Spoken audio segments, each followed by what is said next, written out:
Listener discretion is advised. He stormed into the bedroom this go-around and hacked them both before shooting them in the head with a .22. He then further mutilated their bodies with the machete before robbing the house. Hello and welcome to True Crime. Today's episode is from Raining Blood. I'm Greg, the host and curator of True Crime. Every week I find a true crime episode that I think you will love from an independent podcast creator. Raining Blood covers dictators, serial killers, and everything with a bloody history. If you like today's episode from Raining Blood and you would like to subscribe, just check the episode notes for links. We're going to get this show started after a quick word from our sponsors. Begin. This episode of Raining Blood contains graphic content that could be triggering to those listening and is unsuitable for children. Viewer discretion is advised. Yikes. That was a timid beer crack there. Ooh. I'm letting Y'all that, getting that fizz? I'm letting that simmer. That is fucking wild. I like that. And after a very pungent and fizzy break, we're back at it again. Raining Blood podcast. You guys know we're here for nitty gritty, fucked up stuff, the stuff that would go on a dating show and probably win it. What? I don't know. I mean, I think you might need to start writing something down. Yeah, I usually just wing it and it doesn't work. Yeah. Yeah, kind of. That was a fun idea at first, and then it was kind of like, you know. y'all got to be good for something. Gotta be starting something. Yeah, so we're back today with another installment of our Head4Head serial killers. Yep, just going down the bracket. Domestic version. This is one. Now we're excited about all of them. I'm not trying to say we're not, but this one has a little bit of extra fanfare, if you will. Two of the more popular ones that most listeners, viewers, should know. I forgot. Are we saying the names before?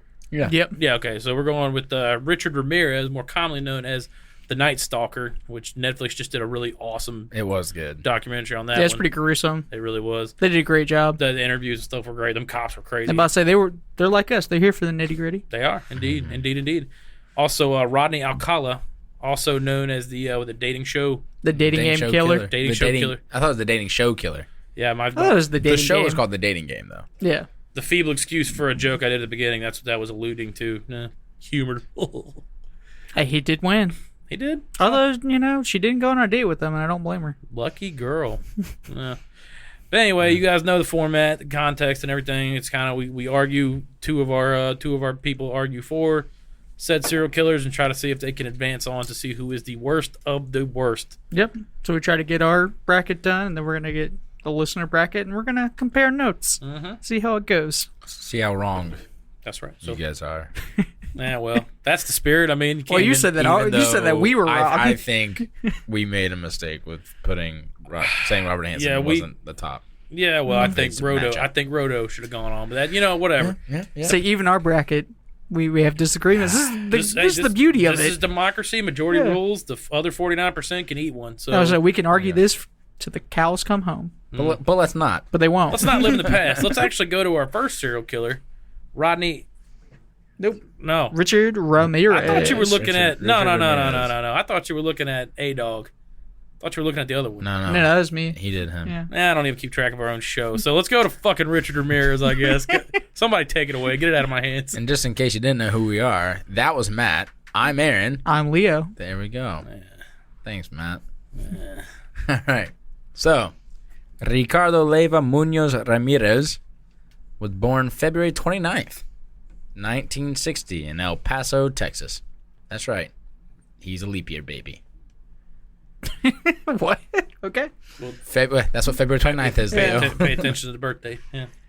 So, just a little insight is his Leo goes, okay. childhood. He's like, what? He's like, I don't know what that means. What does that have to do with anything? Isn't there 31 days in February? Fuck you, Aaron. So his father was a former policeman in Mexico, turned laborer when he moved to the United States. It's kind of sad. He was also an alcoholic that would abuse his wife and 5 children. Checklist. Yeah. So You growing, always do that every time.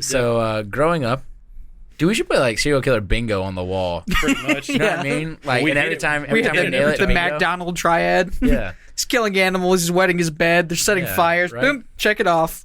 So, growing up, Ricardo, or Richie, as he was known by his family, idolized his cousin Miguel Mike Ramirez, who served in Vietnam, who was also coincidentally being a serial killer and rapist while he was there.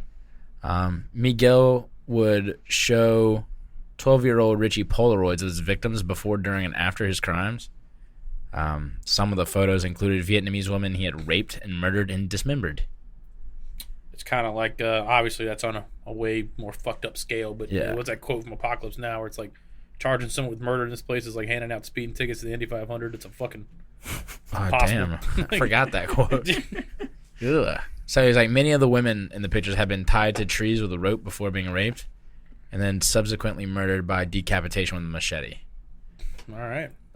Mike or Miguel Ramirez, his cousin, even had photos of himself posing with the severed heads. Later on, Richard Ramirez would confess that the photos and stories that Miguel, his cousin, would tell him never made him feel uncomfortable or sickened, but that they fascinated him. All right, let's check that one off the box. So Fascination with murder. So like Richard and Well, a lot Yeah. of people have fascination with murder. I think every human does, but it's just how far are you going to act on it's, that? it's Like, Not still, when you're it's a still kid. it's still repulsive though. Yeah. So We're not like 10 years old being like, hey, guys, let's go talk about murder. I played GoldenEye. Goldeneye was fun. Yeah, that was a good game. Richard and Mike would actually bond by smoking marijuana and drinking, while Richard was the age of 10. While Mike told the stories, and he would like listen with like a rapt attention. Mike even eventually taught Richard some military combat tactics, such as killing with stealth. To a child? Yeah. Okay. Don't know when you're going to need this, but yeah. And so So we're going to throw the flashbang first. yeah, and it's like Richard also just to avoid his like father's bouts of like violence and aggression, he would start to sleep in a local cemetery. Richard Wood. Yeah. Wow. And It's so so peaceful. yeah, right. They just, Oh, they it's don't, quiet. They don't talk back. Yeah. So on May 4th, 1973, I'm just gonna keep calling him Richie because it's easier. Yeah. It's fine. Richie witnessed his cousin Mike shoot his girlfriend in the face with a pistol. That's what's up. Excuse me, what?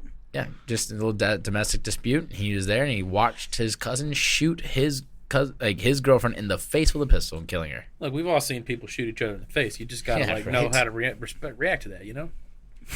Don't Fuck. Well, here's the thing. Again, Richie would admit that he wasn't traumatized by the killing, but deeply fascinated. That's fucked up. When a kid was just like, yo, that was cool. Like, probably 13 years old, or... Yeah, 13 years 13, old. yeah. Yeah, just witnessed a lady get shot in the face right in front of him. He's like, whoa, what? You can do that? We can just end lives, bruh. Imagine that combo with his friends. You know what I mean? Like, oh, Well, he didn't really have that many friends. Yeah. Would you be friends with this dude? This kid's weird. Yeah. I mean, even at this point, Richie had begun to avoid his family. Like, he became like really quiet and started to avoid like his family home, and he moved in with his older sister Ruth and her husband Roberto, who is a notorious peeping Tom. This family, man. Yeah. Roberto would take Richard out on his nighttime voyeurisms. Okay. You're just going to take the kid with you to go peep on chicks? A little apprentice voyeur. It's nice. So you're just in the bushes, like cranking one next to your little cousin? That's fucking I weird. mean, you don't have to This crank kid- one. You this probably kid's just watch. I think that's probably what they did. Yeah. I mean, Just put it in the spank bank for later. Yeah. Dude, like, this kid's just getting seriously like trade Dude, craft skills it's- just everywhere. Like, it's he's like John horrible. Connor. It's like, my mom would shack up with anyone she thought I could learn from, teaching me engines and how to shoot stuff. And then it's like, So basically, this kid could have been like top CIA, knows how to kill people, stalk people. He's just watching them from far Yeah, away. except the whole like not feeling remorse thing is a problem. He could have been an assassin. Could have gotten paid. Assassins need a moral compass too, though. So his cousin Mike, who, murdered his girlfriend right in front of the young Richie, In front of the young avoided lady. more jail time due to an insanity plea due to his like severe PTSD, which was probably true because he Vietnam. was posing with severed heads and was a serial killer over there. And he was released in 1977. So 4 years after shooting someone in the face. I would argue his whatever affliction he has that makes him pose with severed heads was there long before he joined the army. Yeah, right. And went to Vietnam, dude. All I gotta say is I'm still baffled by every time we do this in this like quote unquote golden age of serial killers, like 60s, 70s, 80s, on how fucking light these sentences were. It's nuts. Like DUI, what was it? I forgot what it was. It was like not even $100. $50 fine. Yeah, $50 fine. Or you shoot someone in the face, 4 years. So you shoot somebody in the face today. Well, he was probably getting more, but when the appeal came through that he was a crazy person because of Vietnam. Like, it's That's still you shot somebody like we were in out the of there face. in 75. It was pretty fresh. Especially nowadays, you shoot a lady in the face. Like, that's no go. Yeah, No go. I'm shoot okay anyone, with it that. really Yeah, doesn't matter. You you shoot shouldn't anyone shoot in the face. anybody. So he was released in 1970. He resumed his relationship with Richie, and would often join Roberto and Richie on their little peeping adventures. Wait, So now you have now there's three of dudes them. in the bushes, and then at this point, Richie had also started to use LSD and started to dabble in Satanism. Just dabble though, not like all the way in. No. just like dip a toe He's in. like, just check the temperature, and it kind of felt good. 666. Yeah, it's warm enough. Kind of felt good, Yeah. And so while Richard was a teen, he got a job at like the local Holiday Inn, where he would use his pass key to rob clients. It said that he fondled 2 children in an elevator, but it was never reported or recorded. So I'm assuming it's his confession that said he like fondled 2 kids. It's a strange thing to Yeah. confess.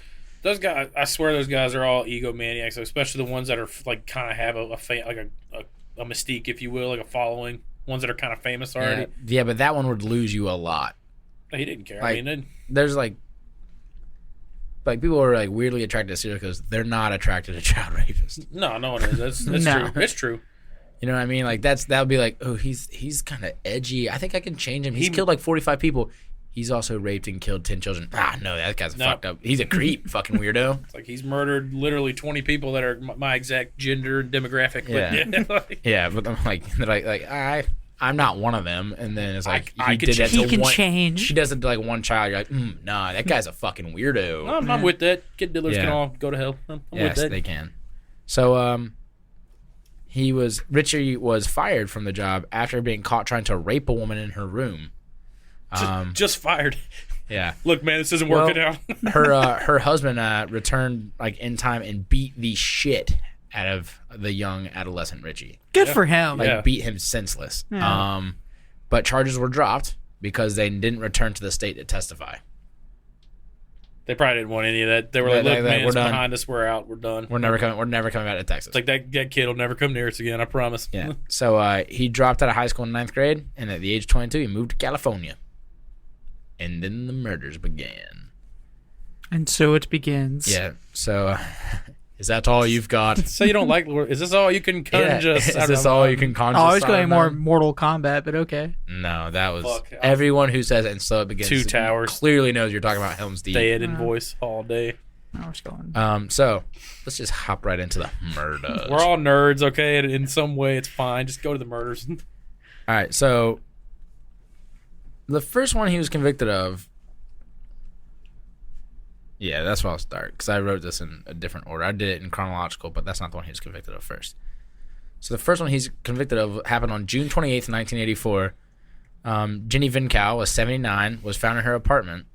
While she was sleeping, she was stabbed multiple times in the chest, head, and neck, and her throat was slashed so deeply that she was nearly decapitated. Yep. And then Wow. on March 7th, so he gave it a little while, On March 17th, 1985, Richard shot Maria Hernandez, who was 22 years old, in the face while she pulled into her garage. I think I've seen that one. And, and the roommate kind of recognized. Yeah, the so guy. she Maria actually lifted her hands up with her keys and on her hand still to, defend her, protect herself. And he shot a little 22 at her, and it actually ricocheted off the key, so it still hit her, but not a killing blow. And she just played dead. Mm-hmm. And so when he entered the home, her roommate, Dale Yoshie Okazaki, who was 34, ducked behind the counter when he went in, And then when she popped her head up, see if he said he shot her square in the forehead, killing her immediately, and he robbed the house. Within the hour, he pulled Sayan Veronica Yu out of her car, and he shot her twice and ran away. She was pronounced dead at the scene. At this point, he was being called the walk-in killer or the valley intruder. Then I guess it didn't until they started figuring out a pattern. It was the 22 this is caliber someone killer. who just killed 3 people or killed 2 people today. Right. Just killing 2 people right then and there does not make you a serial. It makes you a spree killer. Eventually started calling him 22 caliber killer. That was his weapon of choice. So then on March 27th, 1985, Richard broke into a home that he had already burglarized. So he'd already just circled back. Burglarized him. He broke into it like months before. Broke into it at 2 a.m. and shot Vincent Zazara, 64 years old, in the head with a 22 caliber handgun. That'll do the job. Vincent's wife woke up from the shot, and she was subsequently beaten by Richard. He bound her hands and demanded to know where the valuables were. And while he was searching like the house, she escaped her bonds and actually grabbed a shotgun. Good on her. Which was unfortunately unloaded. Damn it. Aw. He didn't know that, though. Well, the enraged Richard shot her 3 times. Well. See, that'll do the job. That tactic really only works on someone who doesn't know you're armed in the first place. Or also doesn't have a gun. Yeah, Right. it's unarmed. Yeah. Because if you're pointing a gun at him and about to shoot, they got a gun. Like, fuck it. It's like, it's you or me. We go together. So he shot her 3 times, and then he was still so angry, he mutilated her body with a carving knife, stabbing her multiple times, and then he removed her eyes and placed them in a jewelry box that he stole, which he kept as souvenirs until his arrest. That's a hardcore fucking souvenir. Brutal souvenir. Eyes? It's like Vlad the Impaler keeping a fucking souvenir. That's crazy. So he left footprints from his Avia sneakers. I don't know if I'm saying that. Avia? Yeah, Vias? Avia sneakers in the flower beds. It was the only solid evidence at this point. These aren't that popular shoes. No, they're not. I mean, but there's still, you couldn't narrow down like one guy. It's still enough people buy them. But still, like you said, if it had been like an Adidas, they would have been fucked. I would have been like, those are like the most dad shoes ever. Was he like cutting the grass that morning or something? Probably. So many jokes. So on May 14th, so this is just 2 weeks after, basically, in 1985. So all these are going to be in 1985 from now on. He broke into the home of Bill Doy. So he crept into the bedroom and he shot Bill, 66-year-old Bill, in the face as Bill went for his own handgun. Damn. Then he beat the dying man unconscious. So not only did he shoot him in the face, he started beating the shit out of him because I guess he was still moving around. No, you just shot him. Doesn't matter. You don't know who's dying. If he's groggy and like dying, it still means he can kill you. You've seen Zombieland? Double tap. That's a rule. So Watch John Wick, man. He shoots guys 3 times to make sure they're dead. Yeah, but then it gets worse.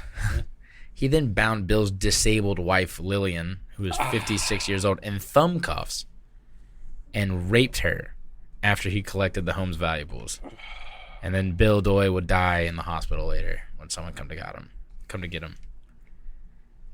And this might be one of my least favorite ones. Actually, I don't have a favorite, but this is one of the worst ones. May 29th. I did a typo. I said Richard. Richard. Richard. That old dick. Yeah, fucking Richard. No. Richard took a stolen car to the home of Mabel Ma Bell, 83 years old, and her disabled sister, Florence Nettie Lang. She was 81. After breaking in, he found a hammer in the kitchen and beat Lang and bound her. So the disabled sister, he beat her and bound her. And then he used the hammer to bludgeon and bind Mabel Bell. And then he also used electrical cord to shock her. Yeah.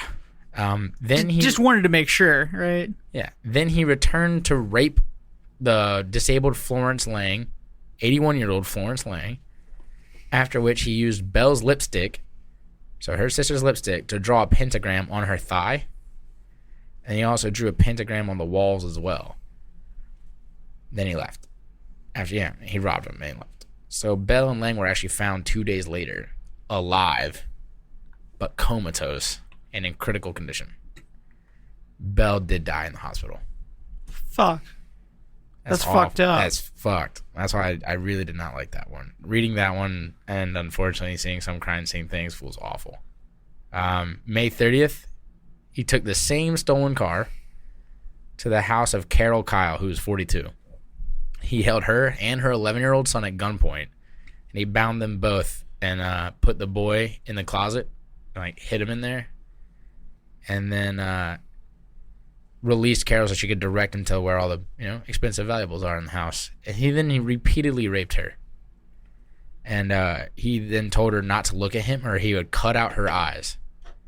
And when he was done, he returned her to the child and bound them together in handcuffs and fucked off. Didn't kill her. They didn't kill her.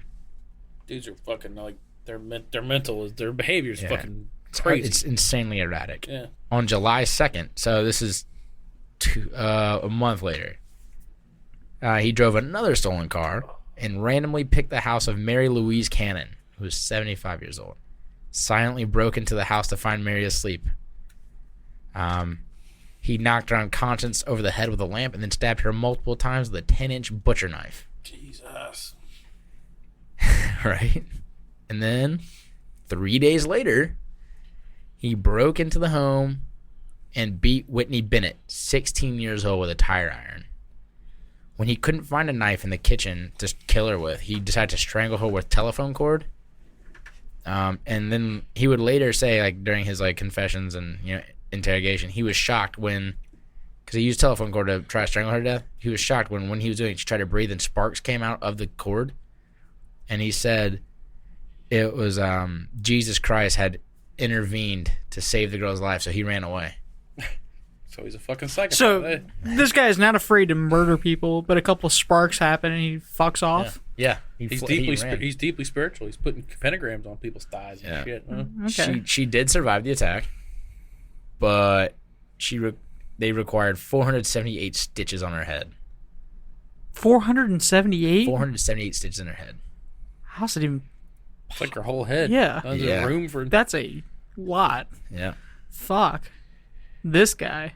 Then 2 days later, I mean, he's on a roll. This is all Yeah. within like weeks of it. Just He just wanted to fucking get in there, get in, get out. 2 weeks later, on 2 days later, on July 7th, 1985, he broke into the home of Joyce Lucille Nelson, 60 years old.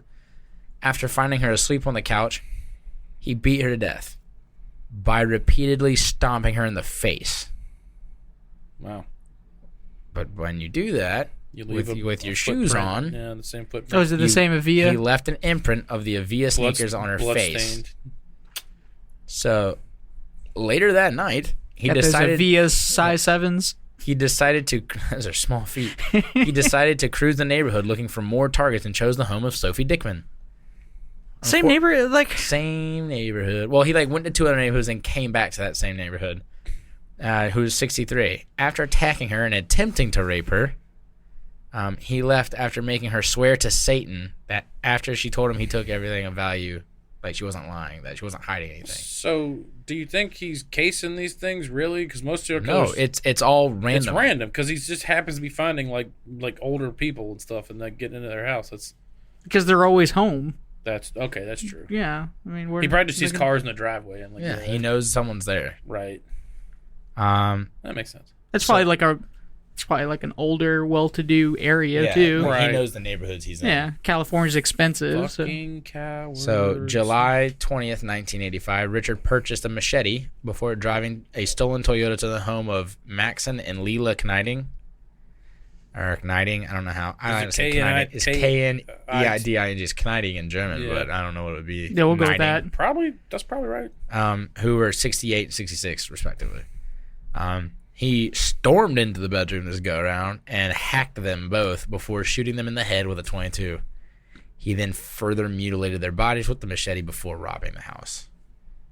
And the wounds, most of the wounds they said are post-mortem. So like he did slash him a few times before and then shot him, and he kept going to I town. just kind of made Yeah. a Jackson Pollock in their bedroom. Yeah, fucked and then even later that morning at 4:15 a.m., Richard broke into the Kovananth family home and he shot Chynarong Kovananth in the head with a .25 caliber pistol. Oh. And then he repeatedly raped and beat Samkid Kovananth, and he bound their 8-year-old son before dragging Samkid, the wife, through the house, demanding to know where the valuables were. He also made her swear to Satan that she wasn't lying, that they were hiding anything else of value. Right? It's fucking uncomfortable. Yeah. On August 6th, he broke into the home of Chris and Virginia Patterson. He crept into the bedroom, and when Virginia started, she's like, "Holy shit, someone's in here!" He shot her in the face with the .25. Chris was shot in the neck, but dodged the next 2 bullets. Yeah, I remember this one. They fucking neoed that shit. He chased him out of the house. And he didn't chased him out, because Richard was fleeing at this point, and he dodged the next 2. Both of them survived their wounds. Fuck yeah. Good news. I love how the dude chased me. He's like, "Oh, you fucked up. You should have killed me, homie." I'm coming after Bullet in the neck, just like fuck you. Yeah, If I catch you, it's like it's over. You better kill me. What's that from? It's like, y'all might as well kill me. No, there's on the Taco Bell Strangler when he walked in there. He's like, when he demanded the blowjob from the girl, she's like, "You might as well kill me." Oh yeah. No, there's also a show. It was Archer. It was Pam. It was like they were beating the shit out of her. It's like, what? How are you awake? And she fought underground in college. And then it was like, and they're literally just wailing her. He's like, "I'll never tell. You better just fucking kill me." Because if I get out of here, yeah, that's what she would say. She's like, "If I get out of here." So then, on August 8th, just 2 more days later, he drove another stolen car and randomly selected the house of Elias and Sakina Abawath. A little after 2:30 a.m., he stole into the master bedroom and shot Elias in the head with a .25. He handcuffed and beat Sakina before demanding to know where the home's valuables were. He then raped her and made her swear to Satan not to scream during the attack. What's this guy even doing anything at the? He's just there to rape and kill people. That's his. That's his Is MO. robbery just like the cover? He probably did take some shit. I know he took some shit because he also had a drug issue. Okay. And he needed to pay rent too. Rent's expensive in California. And I'm not saying murder and rob people, but I mean it's expensive. We're talking about extortion, not murder. yeah. Just rob him. Don't murder him. I'm being facetious. When the 3-year-old son wandered into the bedroom during the rape, Richard bound him before continuing to rape Sakina, in front of the boy. So then, after he finished, he left Sakina and her. After he left, he left them both. They were both bound. Sakina was able to unbind her son and sent him to the neighbors to get help. And then 10 days later, on August 18th, Richard, who at this point had been following the sensationalized killings in the media, traveled to San Francisco. He's like, "All right, you guys are starting to get it. Let's move." So went to San Francisco, broke into the home of one of the most unfortunate named humans in the world, Peter and Barbara Pan. Yes, Peter Pan. Peter Pan. He didn't attack Peter Pan, did he? No, you can't Not kill the Peter. child. No, because where Captain Hook went wrong and was a clumsy ne'er-do-well with a sword and hook hand, Richard Ramirez used a fucking .25 to shoot him in the face while he slept. Then he beat and raped Barbara before shooting her in the head. He then used her lipstick to draw a pentagram and the message "Jack the Knife" on the wall. That sounds like an indie band.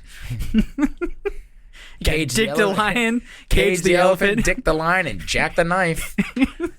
What a lineup. Oh my god. At the Sunshine Festival in California. In Joshua Tree, California. Burning Man. So That's Nevada. So once again, he left a shoe print at the crime scene. Detectives Frank Salerno and Gil Carrillo contacted Avia and found out. So remember how you said that there aren't many shoes like that? Mm-hmm. It'd be tough to find a shoe, but you're like, if it was Adidas, you'd be fine. But there's still a lot. They'd be fucked. Finds out there are only 6 shoes of Avia with that sole pattern made in the 11.5 size. How is that even possible? Don't Just even 6 know. in the entire fucking state? And this guy... Country 6 and 11.5s with that sole pattern. It was like an addition. It was almost like a fuck up, basically, No, it from was the factory. it was like an addition. It wasn't I guess it's not stock. It must have been like an addition. Okay. I wonder if he knew that when he got that shoe. Dude, it's like a custom made shoe almost. It's like, dude, come on, man, you get a fucking Nike. Just. And the even crazier part, 5 of those were shipped to Arizona. Only one of them was shipped to California. think we know. Wow. Okay, we found our man. Mm. Let me guess. He used his own like credit Okay, we found our man. Let me guess. He used his own like credit card to buy it. No, not cash. But that's not where things went pear-shaped. All right, so you now know this person lives in California. They were living in California when these came out. He bought them somewhere. And so they were trying to find all this information out. And they told the two detectives told some of the San Francisco PD. And so the San Francisco mayor at the time did the dumbest thing you could have done. Dianne Feinstein, Who is now? That makes sense. She's a dumbass. Yeah. yeah, Dianne Feinstein revealed the information on the case that they had gathered to the media.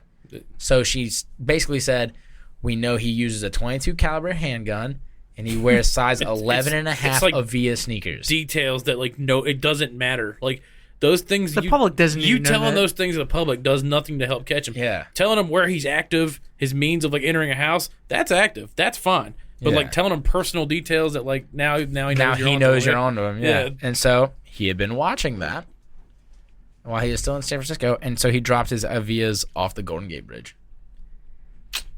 Yeah, never to be found again. Yep. He was like, "Whoa, shit! Oh, you got my shoe? Gone." That evidence is gone forever. Fucking, the detectives are like, "Don't tell anyone." She was like, "I gotta tell people." I gotta tell you. Yeah, and it's funny as hell because she's a senator now, right? Or she has been. Yeah, forever. she's the one that got in trouble because they had the national railway they were building in California that they gave to her husband's company for $4 billion or whatever. They did 10 miles and then gave up. Said, Oh, "Fuck it, wow. it's fine. I'll take the $4 billion." But it's funny because the detective, you would think detectives would be like, "Oh, they probably wouldn't want to say anything against a sitting U.S. senator." But they were unloaded. They were like, "Fuck this bitch." You know what? Oh, Ink in the show. Yeah. Yeah. Oh yeah. I mean, she ruined their whole. She basically ruined the whole basically ruined the investigation. investigation. And She's so- like, "Oh, thanks, guys." So even after, right? He's watching these people basically break it down. Like, okay, he uses the same handgun. He wears size 11 and a half Avias. He's seeing all this. He goes, okay, I get rid of the Avias. You'd think you'd lay low. You would think so. Well, he didn't. On the 24th. Even if he changes the shoes he's wearing and his murder weapon, he's got the same MO every Yeah. time he goes. On the 24th in 1985, August 24th, 1985, he went 76 miles south of LA to Mission Viejo. Mm-hmm. He arrived at James Romero Jr.'s home. Romero Jr. and his family had just got back from a family vacation, and Romero's 13-year-old son was still awake.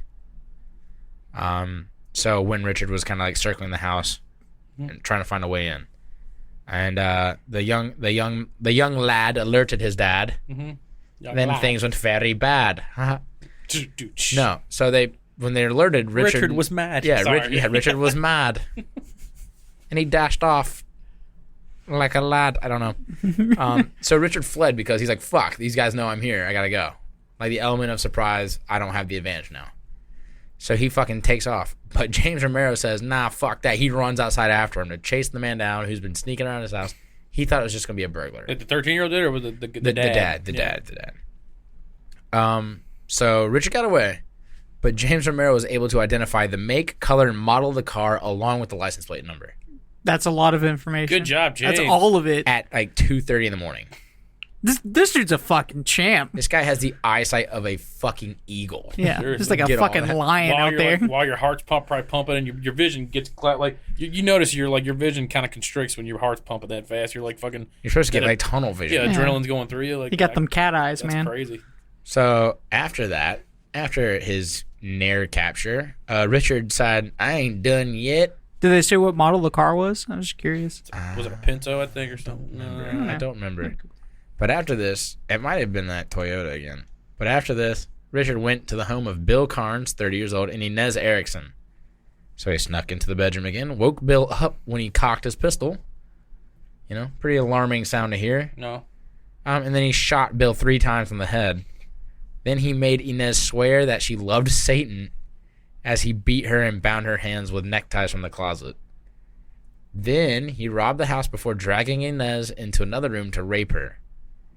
After raping her, he dragged her through the house again, demanding to know where all her valuables were, and then made her swear to Satan that she wasn't lying about hiding any. Mm-hmm. And then, before leaving, Richard told Inez, "Tell them the Night Stalker was here." After he left, Inez escaped her bonds and went to the neighbors for help. Surgeons were able to remove 2 bullets, and Bill survived his wounds. Nice. Shot 3 times in the head. Fucking survived. Wow. But Inez was able to actually get a good look at this motherfucker, so she actually gave the detailed description of Richard Ramirez. And then police also finally had a cast of the footprint from the flower bed. Need a beer? Yes. Keep going. Have a beer. That one's warm. This is warm too. They're all warm. They've been sitting out for a while. That's good. That one's the coldest. Yeah, that's nice. And so she gave a detailed description of what he looked like, and then the police had also finally got a cast of the footprint from the Romero home in their flower bed. They found the stolen car on August 28th and were able to lift a fingerprint from the rearview mirror, which, like, evidence shows that Ramirez was very, like, thorough when wiping cars down. He's smarter than I give him credit for. He then just missed one little tiny, like, partial print almost. Almost like what was the one we did last time where they got the fingerprint on the inside of the handcuff? Can't remember which one That was Cottingham. Yeah, Cottingham. Yeah, Richard Cottingham. Yeah. Like on the latch Yeah, release. like actually on the latch. On Yeah. the ratchet It's the mechanism. last thing you touch. It's not what you're thinking is going to be there. That's Yeah. crazy. So on August, so then evidence shows that he, like, tried to wipe his prints down, but they had a print because he had prior arrests for, like, drug use and petty theft and stuff. Most of those guys got prior. Some of them don't. Yeah. They're unicorns, but the ones that really get away with it for like 40 years. So, like, yeah, once they got that print, they can get your name. Yeah, but I mean, you have to do that probably manually, right? It's 1985. do what? You don't just stick it in a computer. Yeah, but I mean, you can fax it to people. once across the country. it's going to take more time. But that's probably what took them so long to get like caught. the But whole nation knows about this guy. Yeah, but now. once they match it up, they just can put some feelers out. Hey, you start with the major, like, precincts, then you start filtering it down to the smaller ones. Now and the whole world. Yeah, and it got all the way back to his, like, petty shit in El Paso. right. Oh shit. So, like, because El Paso was the one that was like, hey, this is him. This is the guy, Richard Ramirez. Fuck. And so the police, on August 29th, 1985, the police released a mugshot of Richard Ramirez along with the statement, "We know who you are now, and soon everyone else will. There will be no place you can hide." That's a good fucking That's a statement. badass statement. That's like we fucking It's like know. the taking of, like, public statements right Yeah. there. That's Yeah, right? You can run, you can hide, ain't nowhere you can go. We know, the world gonna Well, know. they literally said you can run, but there's no place you can hide, so he can't hide. It's like that. You remember that movie where Mel Gibson was it Ransom, where Mel Gibson's kid was taken hostage? Yeah, when he wore the kilt and got stretched. Yeah, that's it. Yeah, and he got freedom as he got his son back. No, Yeah, perfect. His kid gets taken hostage. You know, they're shaking. Oh, is this the one where he got pulled over by police and, like, went on super anti-Semitic, like, rants? Started saying sugar tits and stuff. Nah, dude, he fucking. But That was my favorite movie. they're Fucking asking his idiot. kid. They're asking him, like, the guy's shaking him down for money. You know, ransom. And he goes on the news and takes this millions or whatever that he's got and sits it on there and says, instead of paying your ransom, I'm paying this to whoever fucking finds you, asshole. Like, there's nowhere for you to go. You'll be hunted the rest of your life. And it's like, sweet. Easy money if it's legal. Mm-hmm. All right, so then his capture on August 30th, so a day later, Ramirez, he took a bus to visit his brother in Arizona. When he was on the bus, he did not know that news broke that they knew who he was. There's no newspapers on buses. There's no So he like, was in TVs He was in and San shit, yeah. Fran. Like you said, he was in San No, Fran. he was back in L.A., but Okay. he, like, went to go to Arizona to go see his brother. Bad time. And, like, yeah, just really awful timing. And so he's like, I'll go see my brother real quick. Because he still lived, like, a semi-normal life. Still, like, talked to his family, I guess, a little bit. But when his brother didn't want to meet him, like, they weren't able to meet up. And so he's like, all right, fuck it. So he returned to Los Angeles in the early mornings of the 31st. When he got back to the bus station, he walked past a group of police officers who were waiting at the terminal because they all were wondering Just checking buses if he and would everything? leave. Well, he got past them, which is pretty bad because he's pretty. Yeah, they're probably looking noticeable guy. outbound, not inbound. Because if listeners out there, if you've seen the mugshot of this guy, he is a discernible looking dude. He stands out in the fucking crowd. Like, he looks like a killer.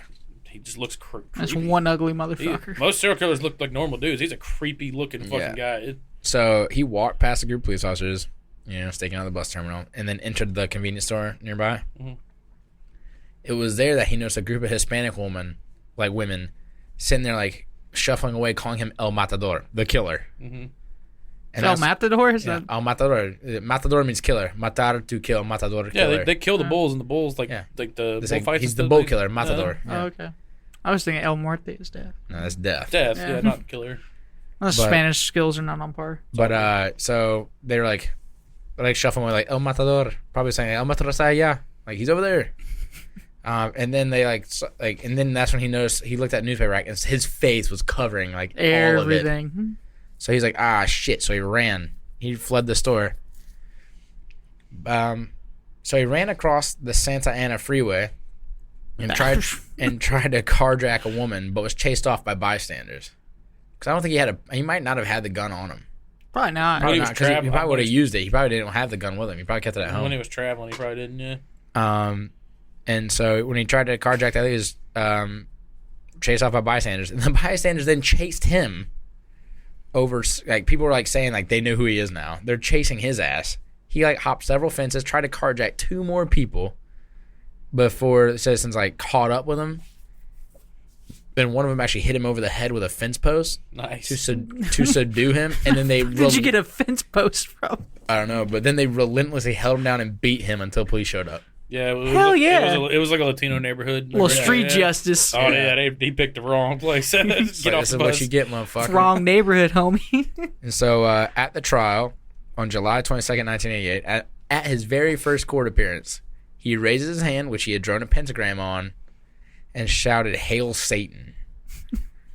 Clearly going for that insanity plea, I think. Yeah. And then so that they were like, okay, let's stop this. But then he was overheard at the prison saying he was going to shoot the prosecution. And so that's when they actually installed metal detectors into the courthouses. Yeah, good call. On August 14th, juror Phyllis Singletary was found murdered in her hotel room. Sweet. And everyone started losing their fucking mind thinking, how did Richard Ramirez manage to kill one of his jurors from inside a cell? I was in Gordon's cell the whole time. Yeah, right? It was nothing personal. Well, it was later revealed that her boyfriend had killed her before committing suicide in the same building. Well, that's fucked up. Yeah, the replacement juror was actually too afraid to return to her home. She's like, I'm not going home He's like, anymore. fuck all that. Like, I'm not ever going home again. Yeah.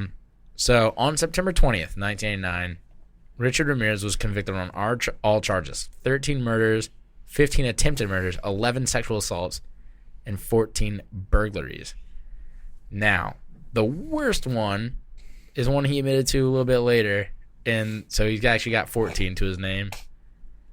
On April 10th, his very first one, and on April 10th, 1984, Richard murdered 9-year-old May Lung in his apartment's basement. May was with her 8-year-old brother when she lost $1. Richard approached the young girl and told her he knew where to find the dollar. And so she had followed him into the basement of the building. And that was where he beat, strangled, and raped the girl before killing her with a switchblade, and he left her hanging, partially nude, from a pipe with her blouse. Can you imagine, like being that girl's father? I would not stop until he was literally like in a million pieces. It'd be like that. It would be a death by 1,000 cuts. It would kind be of like that situation. movie Law Abiding Citizen. It'd be just like that. No, Like, they'd never find him. So no. Yeah.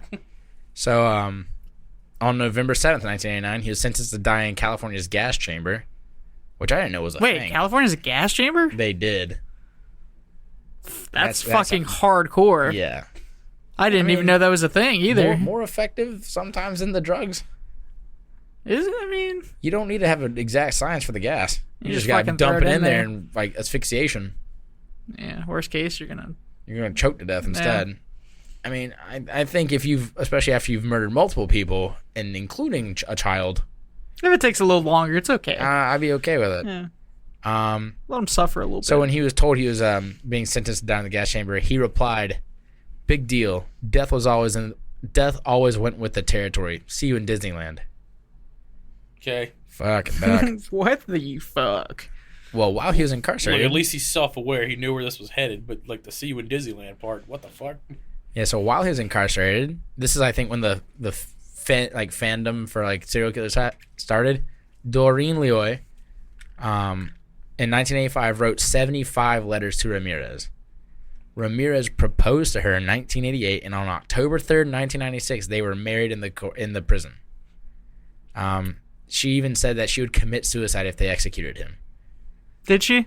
Nope, she divorced him after she found out that he raped and murdered a child. Soft. Stick to your word. Right? World's hey, yeah, no one's stopping you. Pipes that way. Like, why did they allow that to happen, though? I don't know. Because, like, can anyone answer that It's question? like I don't fuck know. your civil rights at this point, man. Sorry, Yeah. you're done. You're bound to die. You're But gonna also, die. if you write 75 love letters to a person on death row, you should be in there with them. Yeah. No, it's not a crime to talk to somebody. Well, I mean, you're and even condoning their kinda talking actions, about like Yeah, It's not like you're doing research for a paper. You're, like, Yeah. in love with this person. it's That's weird. kind of fucked it's up. weird.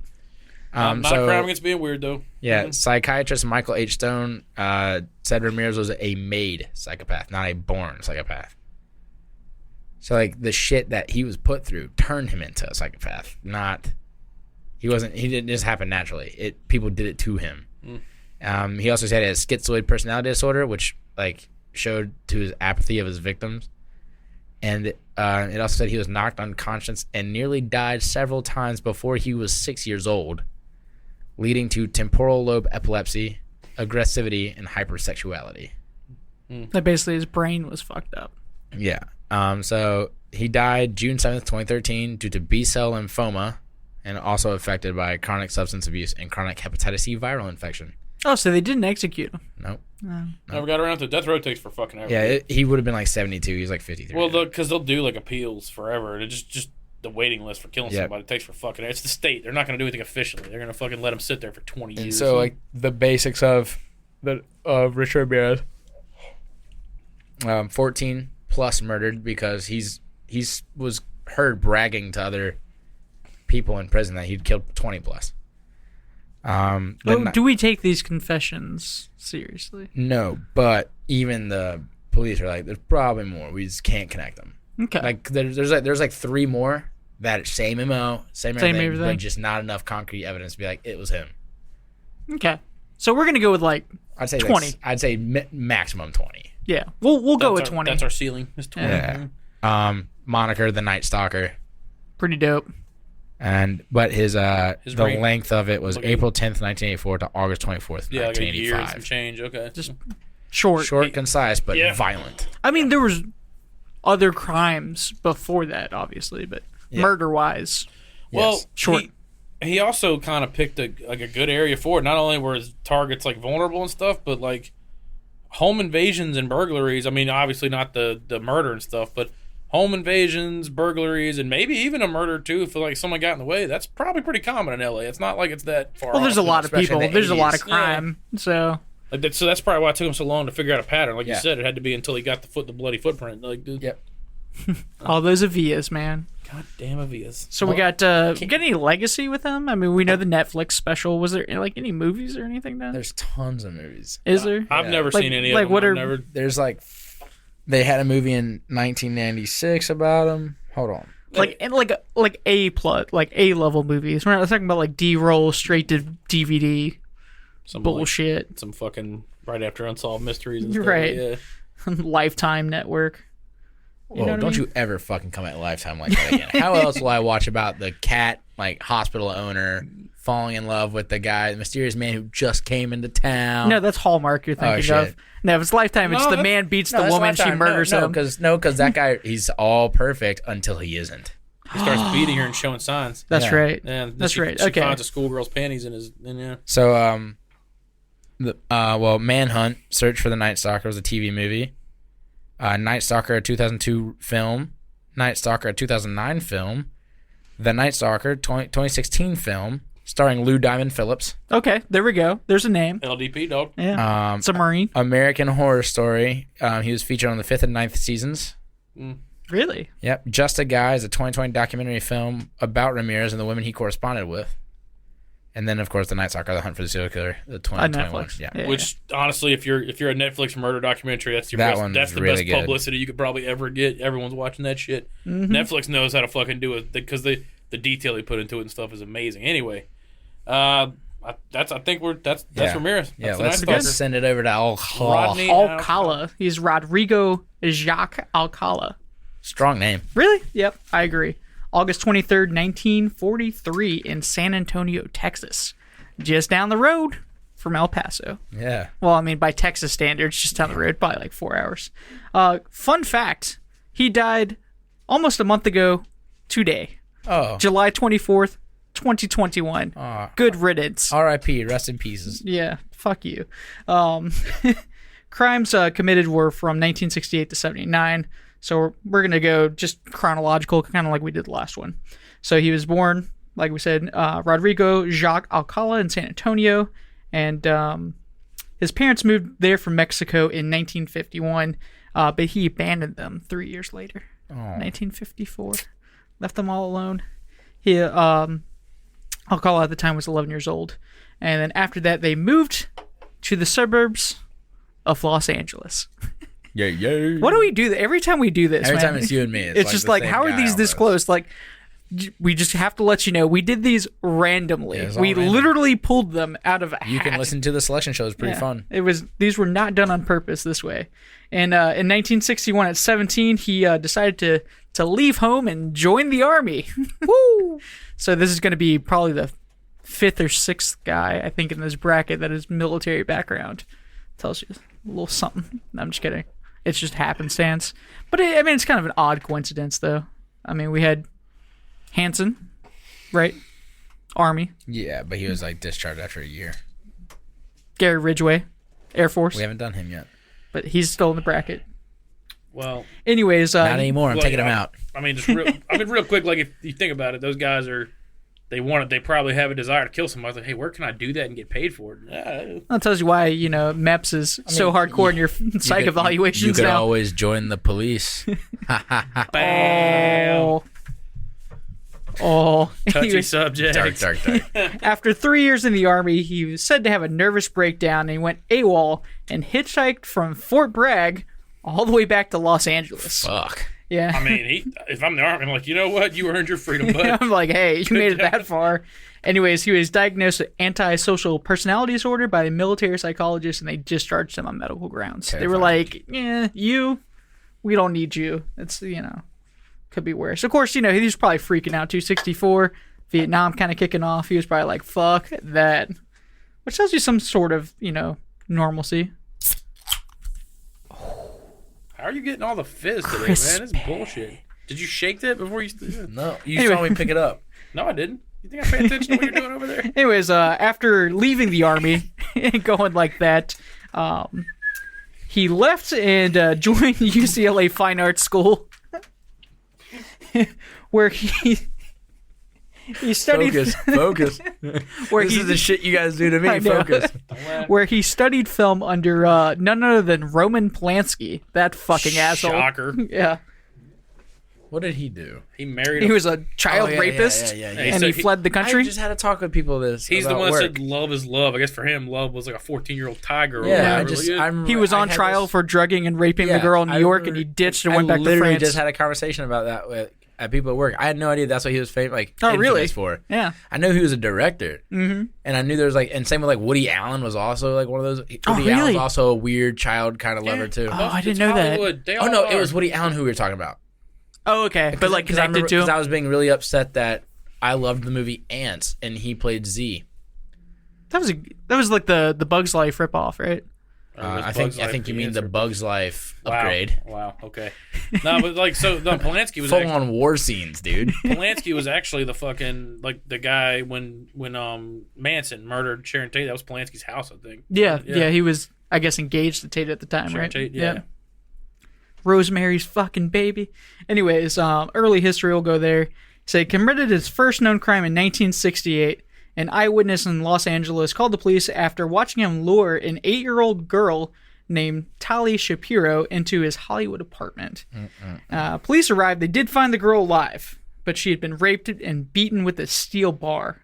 Alcala then fled. He said to evade the resulting arrest warrant, he left the state and enrolled in NYU under the name John Berger with an E, which is an important distinction because Berger. yeah, Berger.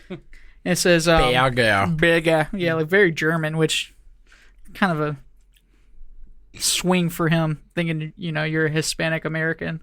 But I'm a Hey. German guy. Don't worry. Hey, I mean, who I'm knows? I'm from Argentina. It makes sense. It's okay, I'm Spanish with a Yep. Dutch last name. Or Paraguay. Yeah, there you go. Then you don't want that last name. No. Are you doing, Then there's a reason are you doing why. Strusna again? Is that Yeah. And in June 1971, he also, when he was in New York, he was arrested on another charge. There was a TWA flight attendant named Corellia Michael that was found raped and strangled in a Manhattan apartment, and she was actually killed, but her murder was unsolved until 2011 when they finally put all the pieces together and DNA kind of got into effect there.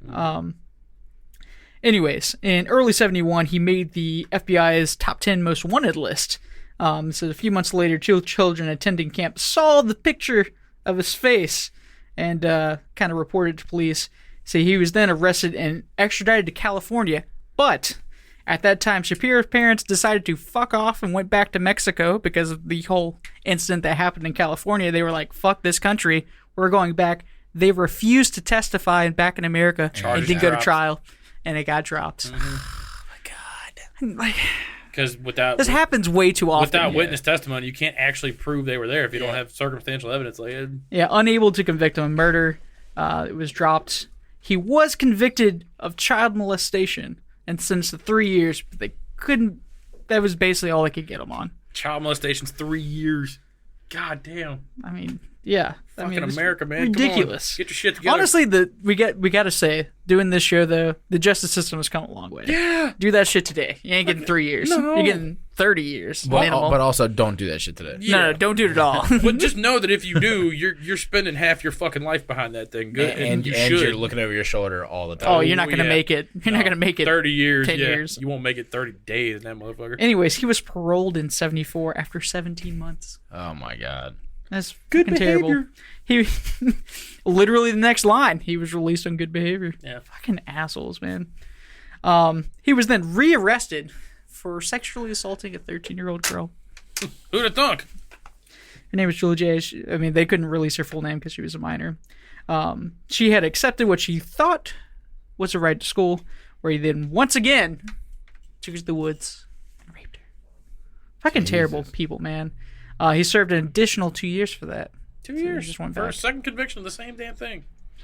So he was released in 1977. His parole officer then thought of the bright idea that it was cool to let him go back to New York. Just leave the state. Change of scenery is all Yeah. I really need. Anyways, upon arriving, within the week, Alcala killed Ellen Jane Hoover, who was 23. She was the daughter of a famous nightclub owner, and she was the goddaughter of Dean Martin and Sammy Davis Jr. Wow. Yeah, 1 week after landing in New York. Aim Just high. like, hey, I got to get this out of my system. So at 78, he briefly worked as a typesetter at the Los Angeles Times, which is pretty normal. He went back. He's just going back and forth, basically, New York, Los Angeles.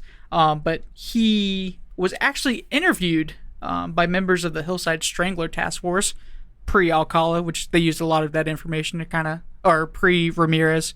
They used a lot of that case to kind of, put together to go after him. A lot of their methodology and stuff they use to hunt and put the pieces together. That's how Yeah, Ramirez. it's kind of like the FBI, helped them kind of come up Right. with the profile and all that. So because he was a known sex offender, he was on their list to interview. And at the time, he had pretty much cleaned up his act. He was arrested briefly on marijuana possession, but this is when he began his quote-unquote professional photography days. So he would convince women, young teens, and even young boys that he was a photographer, and he wanted to photograph them for his portfolio, which was obviously just a cover. So, he said that some of his workmates did find the photos, and they thought it was unusual because most of them were naked, and he said that their parents wanted them to take the pictures, and that it was for their modeling career. Yeah. It ends up to being there was thousands of these sexually explicit photos. Most of them, some of them were connected to deaths, but most of them were cold cases, and they don't even know who the people are or where they're from. Rough. So, that being said, he was convicted of 8 murders between 68 and 79. We're going to get kind of through those real quick, but with all of those pictures and the assaults, and the unknowns. The number they're suspecting him of could be upwards of 25. They really have no idea. They say he confessed to more than 40, but I think a lot of these guys like to pad their stats. They you know, do. they were like, "Oh, I want to be the baddest motherfucker in here." You know, you had Samuel Little like that. "Oh, I killed over 100," or Garrett Ridgway. The only thing Garrett Ridgway is he would admit shit, and then they would find bodies. It was like, that's kind of fucked Same up. with Robert Hansen, though. Yeah, that's if true. We want to go back to that route. Well, they were You're living in the dots past right on now. a map. They didn't find the bodies.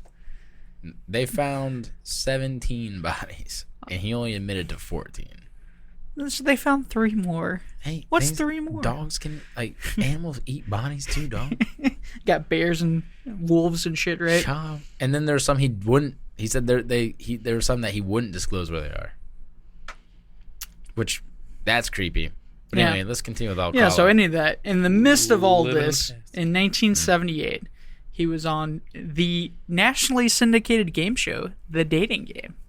So And he not was, only... so he was like a handsome guy. He was like an eligible kind of like. It was like the eligible bachelor, like, Yeah. Bachelor 1, where are you going to take me on a date? Oh, I'll take you somewhere romantic, I'll take secluded, you to the woods where no one will ever find you. Like, wait, what? where they won't hear your screams. where the implication. You know, the implication. So like I mean, they could say no, like a Hispanic but they won't. Ted Bundy. Is that kind of what we're going at here? Actually, he was compared a lot to Ted Bundy because of kind of that whole mystique, him being on this game. By the way, during this 1978, there was murders that were committed about 3 months before this and 6 months after. He's in the middle of his killing spree. look at that head of hair though. That is magnificent. I mean, it's I'm not, gonna- he's I'm not a gonna bad lie. looking dude. I mean, I'm not gonna lie. 70s. That's I mean, compare that to Richard Ramirez. There's dude. no comparison. Yeah, that's a If we're- fucking if- main right If there. our only parameter for this competition was looks, yeah, he wins. But Yeah, so the host introduced him as a successful photographer. Even old. Even old, he's still He got was the hair going. He rocking looks like the a hair, fucking dude. like Metallica today. Yeah. Could be Kirk Hammett for all we know. But no, they introduced him as a successful photographer who got his start when his father found him in a dark room at age 13, fully developed. He said between takes, you might find him skydiving or motorcycling. That was his introduction on the dating game. The 70s were a little wild, man. Say that one more time. yeah, You want me to read the quote again? kind of. Yes. Yeah. It says he was introduced as quote-unquote successful photographer who got a start when his father found him in the dark room at age 13, fully developed. Between takes, so weird. you might find him skydiving or motorcycling. I feel like they threw those last two things in there just whatever. Makes it sound like- as a photo joke.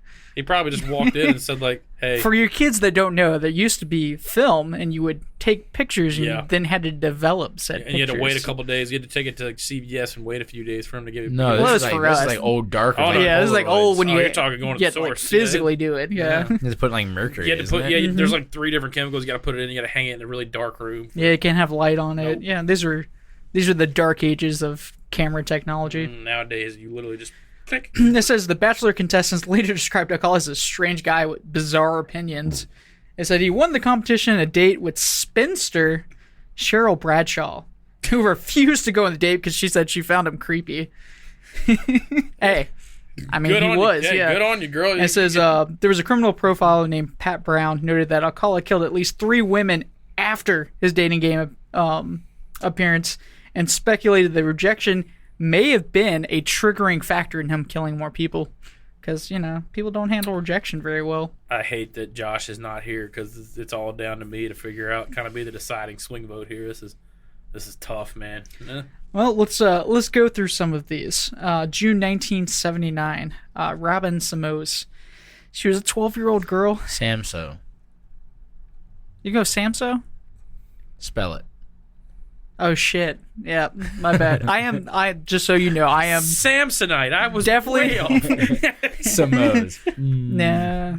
Pretty I am- sure it was SAMSOE. I'm dyslexic, so I read it SAMOSE. Yeah, no. Yeah. That's why you said it that way.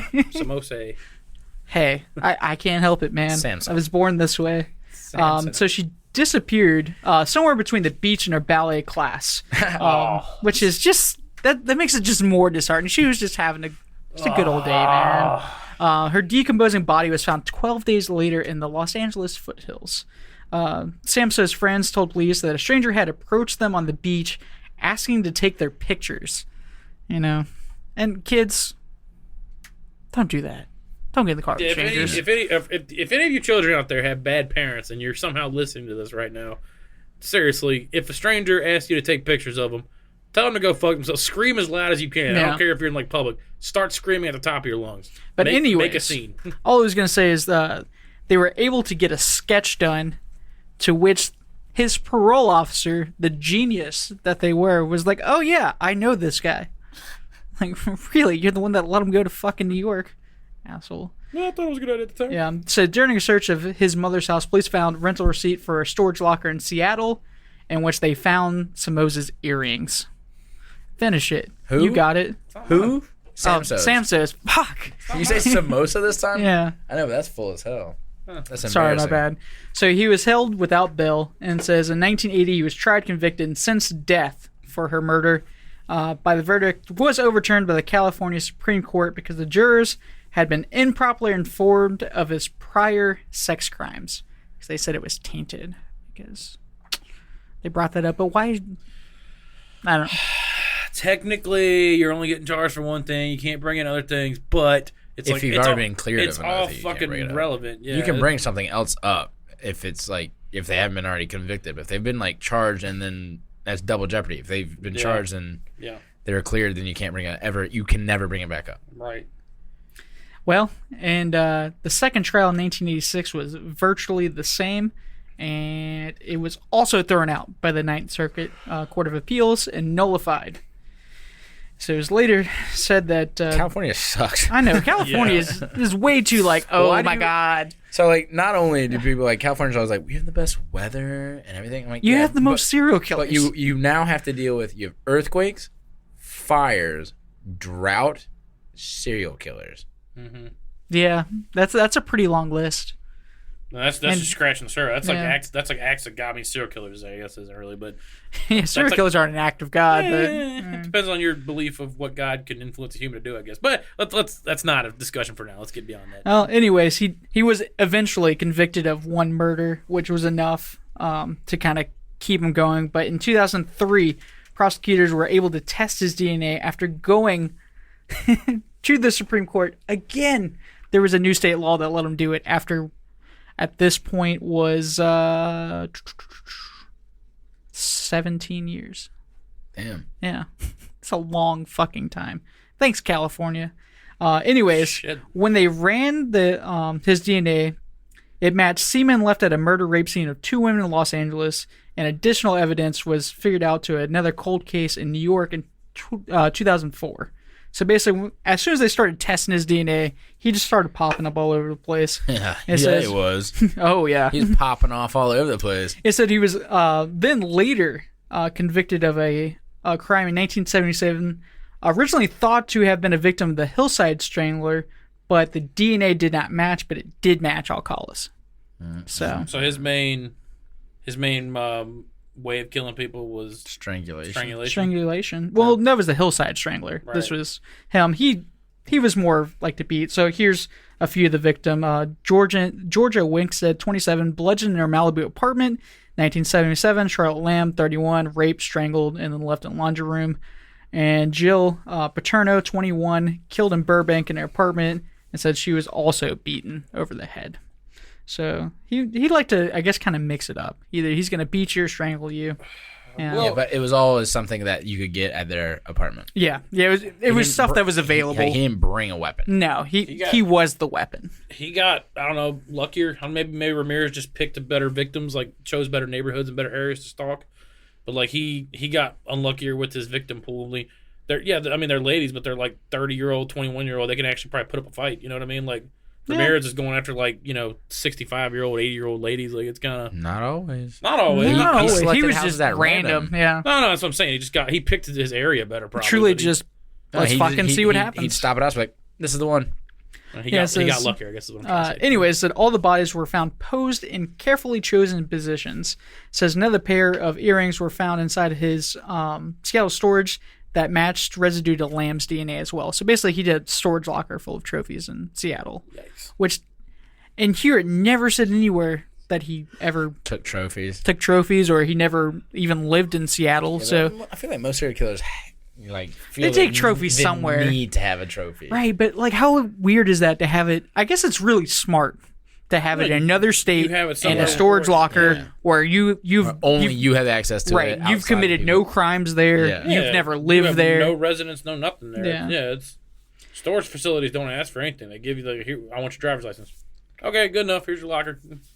Anyways, during his incarceration, here's just a little weird facts. He did publish 2 self-books about his, basically, his process of getting tried, and also filed 2 lawsuits against the state of California for a slip and fall incident and for refusing to provide him with a low-fat diet.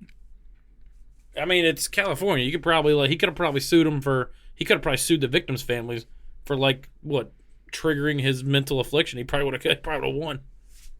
Yeah. So, with all that being said, we've been shitting on California. In 2010, New York authorities announced that they were no longer going to pursue any of the charges in the pending cases against them, even though they had matching DNA. And for one of those was the TWA flight attendant, Miss Hoover. Or meant, No, yeah, that's a different one. yeah, that was, sorry. But yeah, so I mean, as that as California is, at least they went through and provided that. Mm-hmm. New York just said, fuck it. Like we're good. you're already in prison. They were Yeah. just like, fuck it, you're done.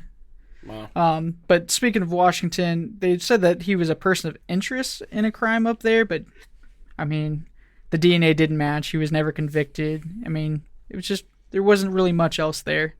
So yeah, so there you go. That's his timeline there.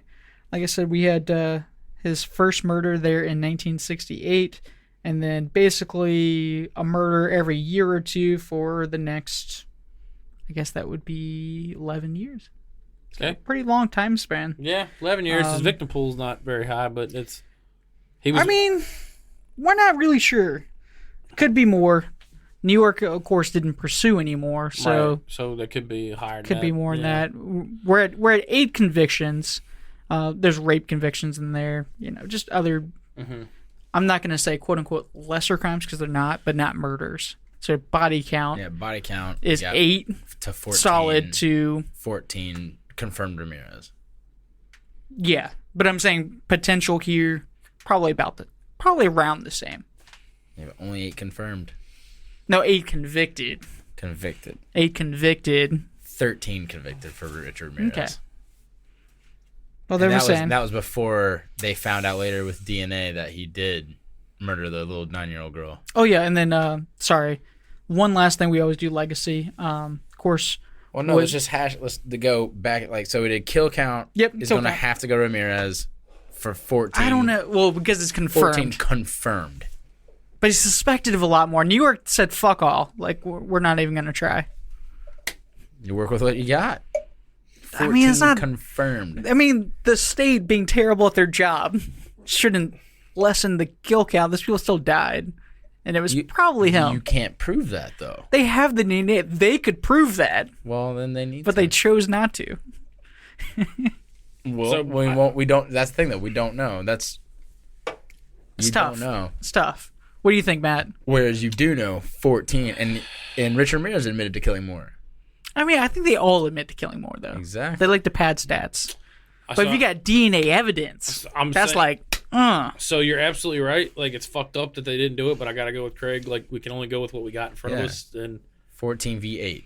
But I mean, 14 v8. Yeah, it's like I feel like whenever we do this, we kind of like lessen. It's like, no, I'm sure Alcala had way more. I'm sure Ramirez had way more. Yeah, I'm sure they were both more. Ramirez had more. Yeah. I bet they were both in the 20s. Would be my best guess. Really, about really, Ramirez has 15 victims. Because there was one that they Was a have his double murder. DNA. They have his DNA, but he wasn't charged for it. Because they're like... Same thing, like New York, they were just like, there's no fucking point. You're going to die. Yeah, like it's overdone. Yeah. But okay. I would say same thing. I would say they're probably both in the 20s. My best Okay. guess. Body count.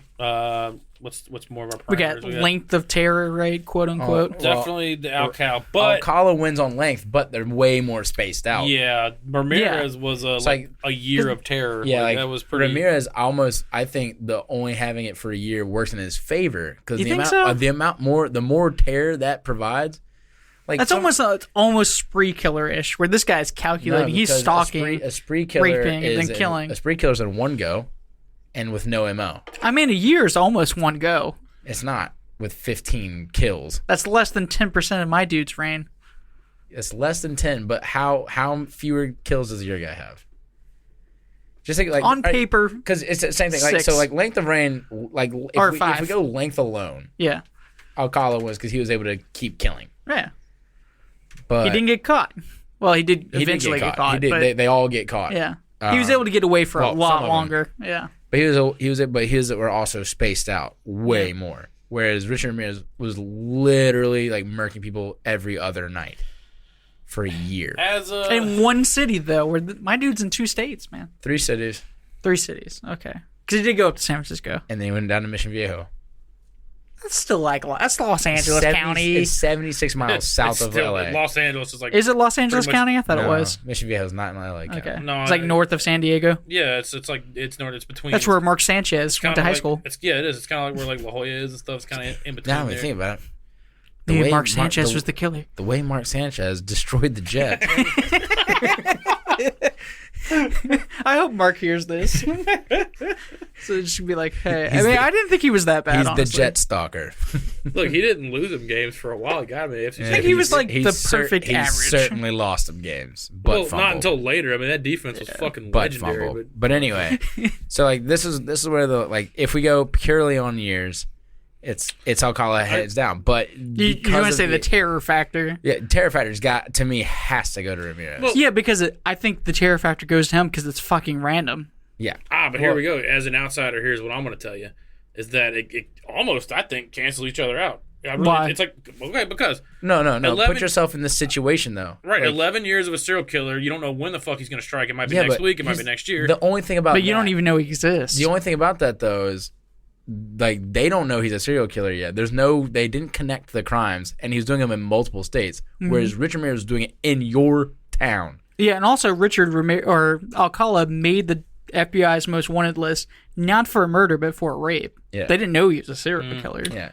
It's- And like Richard Ramirez, like if you were living in LA in 1984 through 85, you knew about these murders happening. Yeah, it was all over the news. They knew about it. You knew that people were like it's like, even in LA, like shocking home burglary About to say, kills like, are probably like depends back on- to It's back. Depends sensationalism. on where That's you going to live. hit the I mean, news every depends day. on where you live in LA, but like I mean, if you live in a really bad area of LA, I mean, But I mean, all these right. crimes aren't happening in bad areas, No, though. they're happening in like the nicer, more like probably more well lit neighborhoods. Yeah, because it's But like like older also, folks. like also, you say you keep going. Well, bad things happen in bad parts.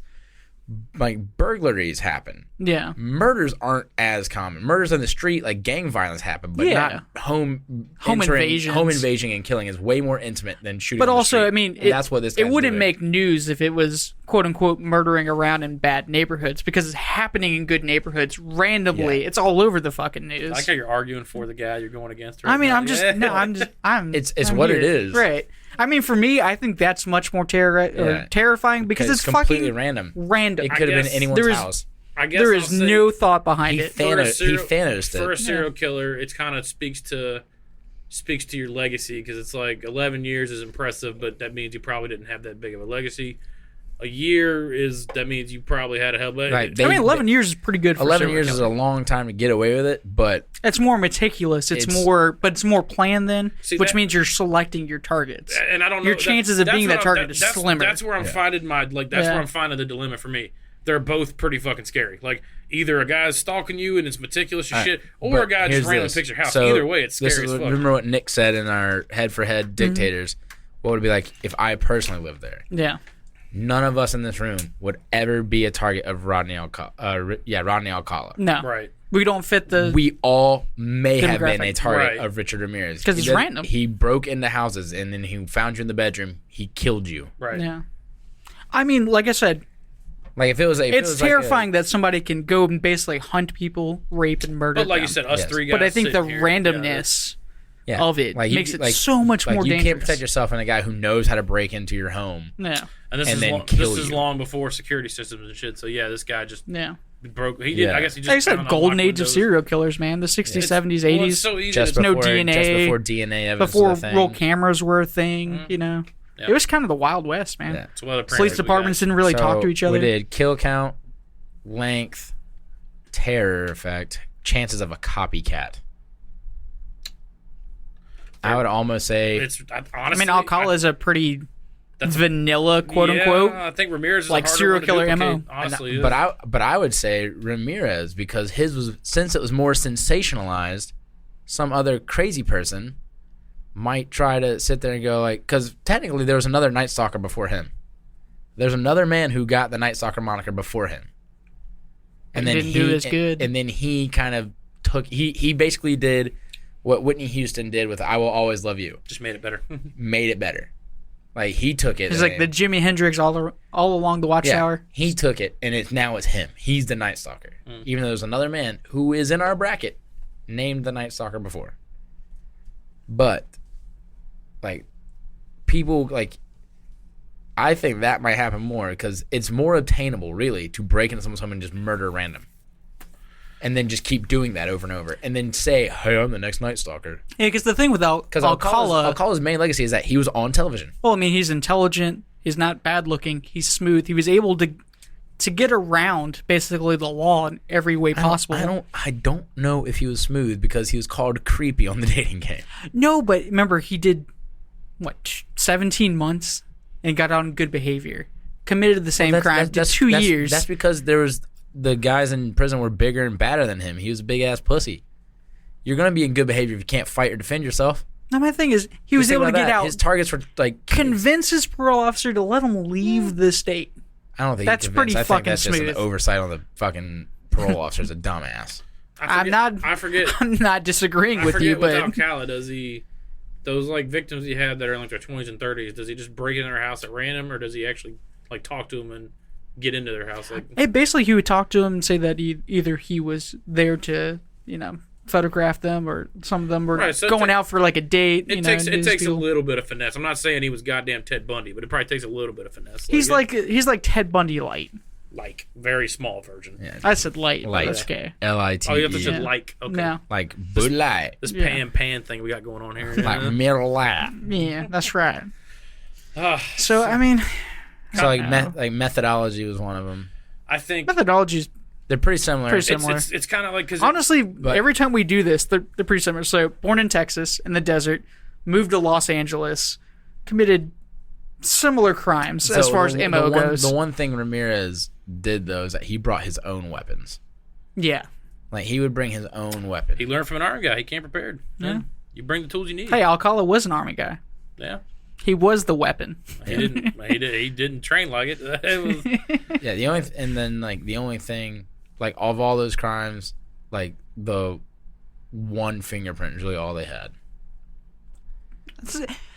Honestly, One like fingerprint out of all Ramirez, those crime situations. I didn't realize he was so as meticulous as he was about cleaning up. Right. I thought he was after just kind of himself. like break in and murder people and like I go. think Ramirez actually would be harder to duplicate. Well, it would be easier to duplicate. I think Easier it's because all he's got Because- because he doesn't have to go on Because television. you think about it now, like they have so many. Ramirez is only because the length of time he was doing it and the amount of victims he did. I think the amount of victims he did in a short amount of time Is is fucking- almost impossible to do. Not. It's Yeah. not like intimate. Like yeah, he was hacking people up and raping them, but his means of killing, he was like shooting them in the head. Like he was he trying to would get rid shoot of them. the men in the head and then rape and beat the women. He also stomped on the lady's face till she died. Right, but what I'm saying is Like he tried to like some people he just left and thought they might have died. Yeah.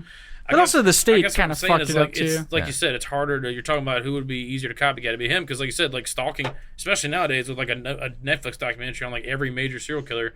People are like now you got ladies going to the grocery store like looking over their shoulder like that guy's been behind me for half this aisle.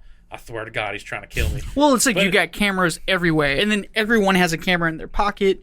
You've got the internet. You've got Right. DNA. I mean, So- it's much much harder to that's the commit world these we live- crimes That's now. the world we live in Yeah. as a human being. Which is great. We got this this crazy 1,000-foot view saying like, hey, Yeah. I know a serial But killer's you gotta following me. you gotta think of But- what makes these two guys stand out is that Rodney Alcala was on television. While he was On the national television. Killing That is his main legacy. That he was Yeah. killing people while being nationally broadcast.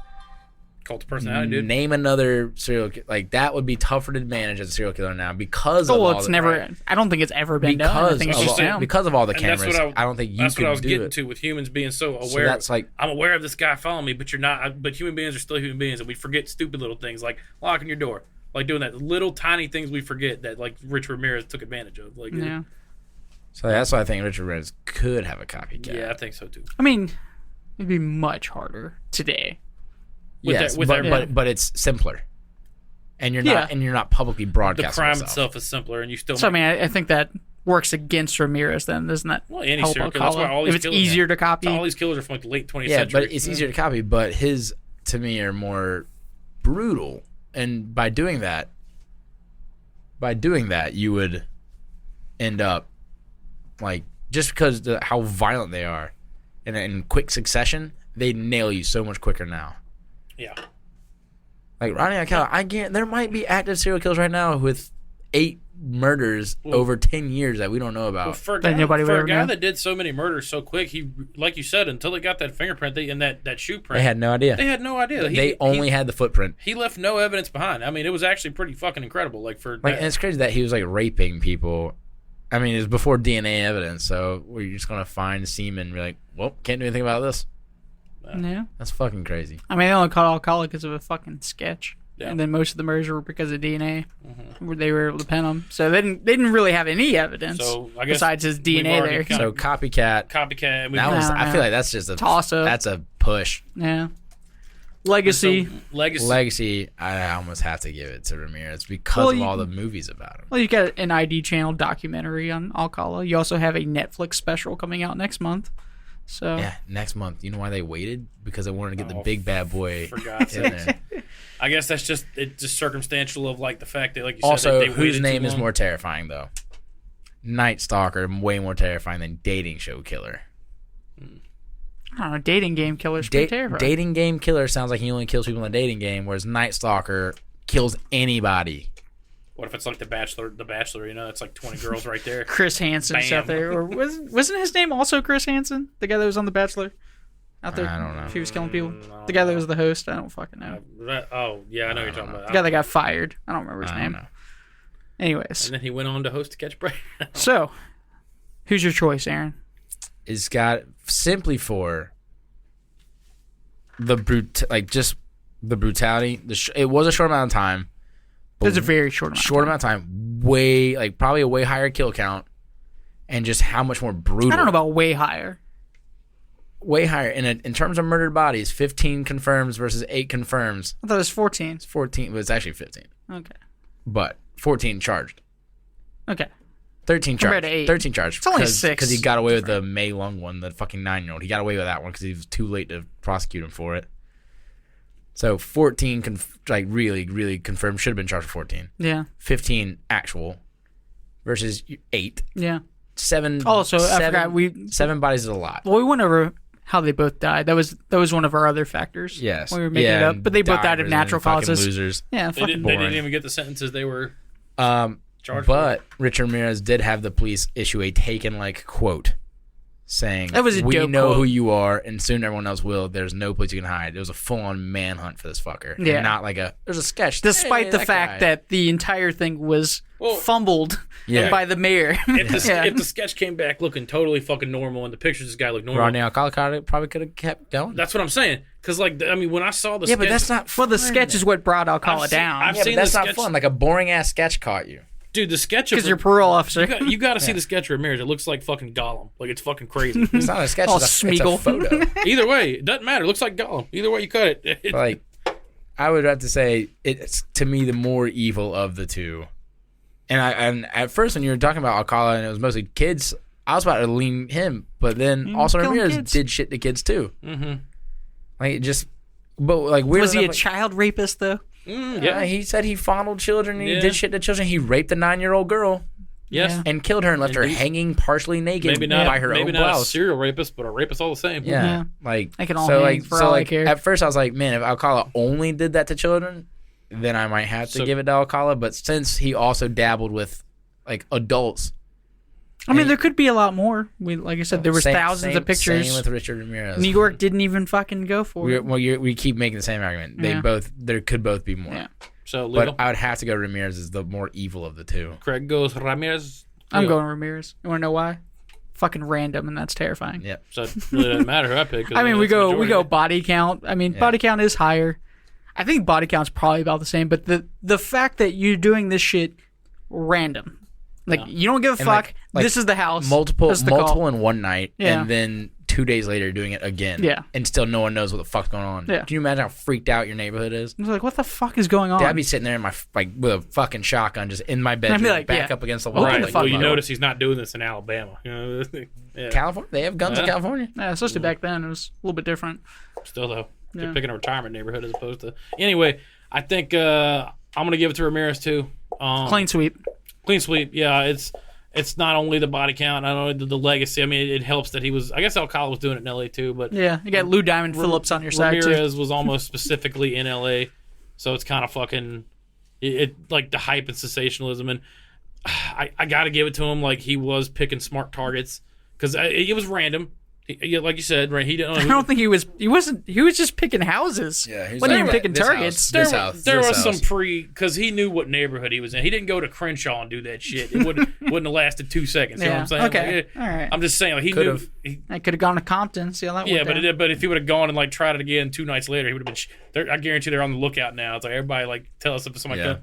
Yeah, but Well, anyway, Ramirez, Just remember, like, share, comment, subscribe, all that. leave a review on Apple if you would, if you think we're good quality content's the best thing you can do for the show. Like we said before, we've got some cool merchandise. We've got some sweet koozies, t-shirts, whatever the fuck you want. Huggers, whatever you want to call them. We're gonna be rolling through this whole bracket here. We've got interviews coming up with a couple authors. Well, that would probably be before this. Yeah, we'll That's be right. before this.